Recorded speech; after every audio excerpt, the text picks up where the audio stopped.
மறுபுறம் சிறகடிக்கும் ஆசை சீரியலில் வந்த மனோஜ் வாங்கிய கடனுக்காக முத்துவும் மீனாவும் சாட்சி கையெழுத்து போட்டுள்ள நிலையில் அவர்கள் இருவரும் அந்த பணத்தை எப்படியாவது ரெடி பண்ண வேண்டும் என்பதற்காக தீவிரமாக உழைக்க ஆரம்பிக்கிறார்கள்.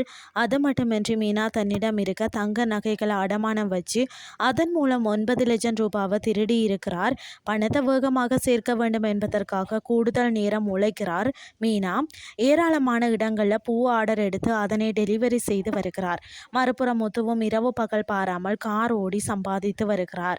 இதைத் தொடர்ந்து இந்த சமயத்தில் மீனாவுக்கு ஒரு குட் நியூஸ் வருகிறது.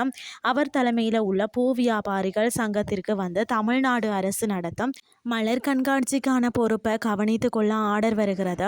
அதனை நல்லபடியாக முடித்து கொடுத்தால் அவர்களுக்கு நல்ல லாபம் கிடைக்கும்.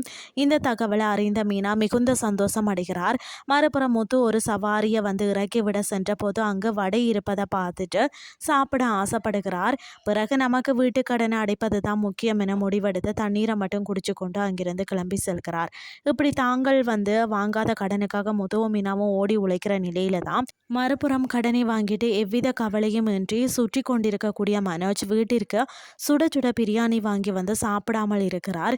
இப்படி அவர் கடனை பற்றி கவலைப்படாமல் சுற்றுவதை பார்த்து கடுப்பான விஜயா இந்த நேரத்தில் உனக்கு பிரியாணி தான் ஒரு கேடா என கேட்டு அவருக்கு தர்ம அடி கொடுக்கிறார். இங்கே நானே வீடு பறி போயிடும் என்ன கவலையில இருக்கேன், நீ என்னன்னா துளியும் கவலை இல்லாமல் இப்படி சுத்திக்கிட்டு இருக்க, உன்னை போய் நம்பி நானும் ஏமாந்துட்டேன்னு புலம்புகிறார் விஜயா. இதுதான் இன்றைய நாளுக்கான எபிசோட்.